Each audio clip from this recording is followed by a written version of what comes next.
Okay, this is our presentation on food desert solution.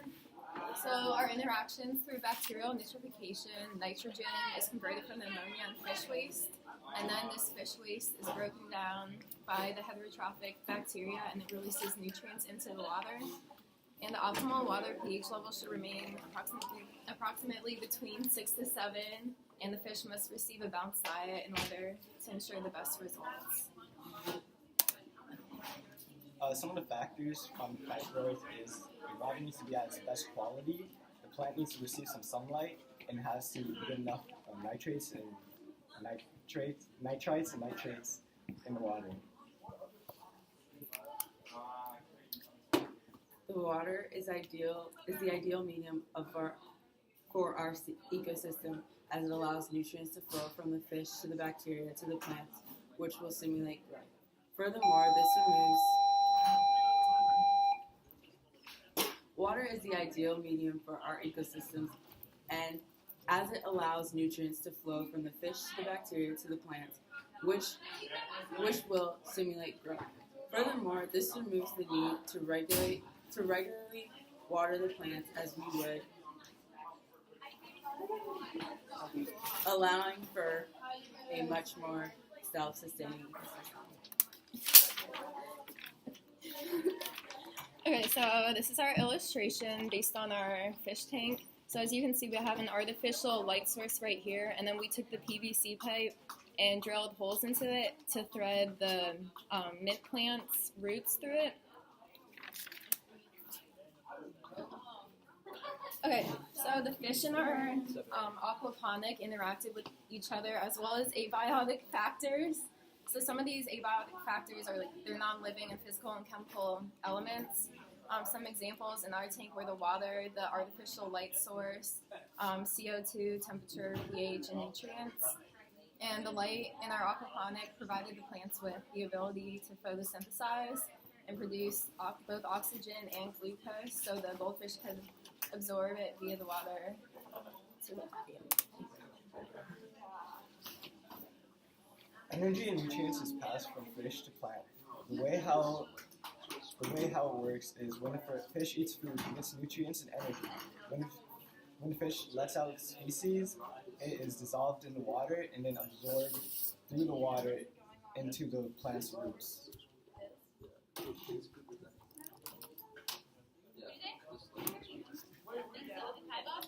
So some of the factors impacting photosynthesis and food production for the plants are the light intensity, temperature, amount of carbon dioxide, and nitrogen that is given off through the ammonia from fish waste.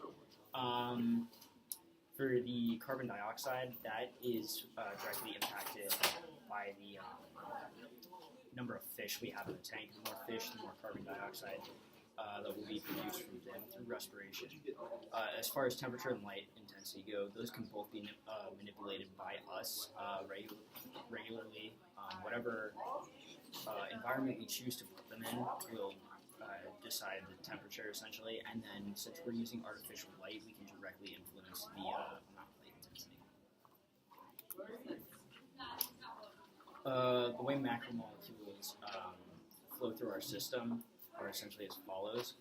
First, they're introduced when we feed the fish initially, just using fish food. Some of the macromolecules they're going to get a small amount of carbohydrates and fats, but primarily what's in the fish food is going to be proteins and then just essential nutrients and necessary vitamins. The food that is fed to the fish is then digested by them, and when they give off waste, it comes in the form of ammonia, which bacteria essentially take and they break down nitrogen in that ammonia into nitrates and nitrites, which the plant can then use, and it can take those in through the water.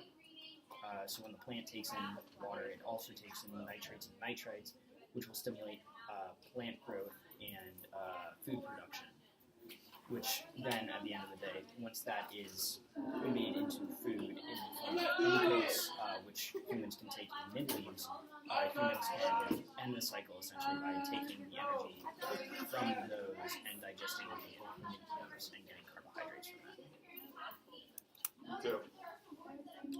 For the design of our ecosystem, we had to consult the ecological pyramid in order to design a self-sustaining ecosystem that could account for the energy loss between trophic levels and also determine how many producers and consumers we would have in our tank. As far as the trophic levels go, we had producers in the form of mint plants, and we had first consumers in the form of the goldfish. However, the goldfish do not eat the mint plants, so in order to account for that, we had to make sure that we were regularly feeding the fish on our own.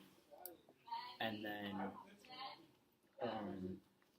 the trophic levels, we had to ensure that there wouldn't be too much energy loss between the fish and the bacteria in order for them to efficiently be able to decompose the ammonia. Because if there were to be too much ammonia buildup in the tank, then the fish would die.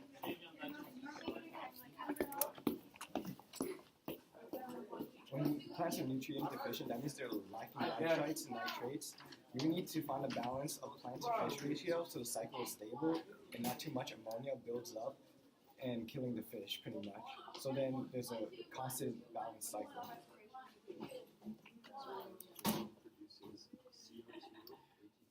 So our development plan for a community with this aquaponics system would be to implement it utilizing a community garden of the sorts, specifically in a greenhouse enclosure, in order to ensure optimal temperatures and light intensity in the ecosystem so that it could thrive as it does in our current setup, essentially. Due to the current exclusion of things like pesticides and fertilizers in our aquaponics system, it would be best to leave those out of any future development of it, since we don't know if they would have a negative impact on the fish. So in that scenario, it would be the best to just follow the precautionary principle to prevent any damage to the ecosystem.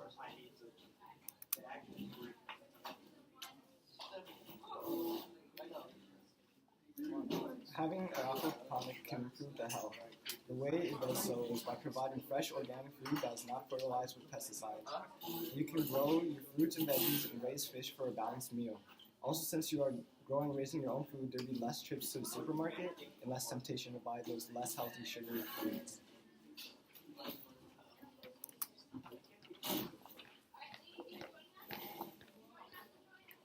Since the system can be done inside, you won't need to use pesticides with the plants you are growing. Also, roots help provide some food, clean the tanks, and provide some shelter for the fish, which you can raise, then use for food later. This system is also inexpensive, and anyone can do it. It can also help reduce diabetes and obesity. The way how is because you are growing and raising your own food at home, so you won't have to go out and shop for food as often. And less temptation to buy the sugary, less healthy drinks.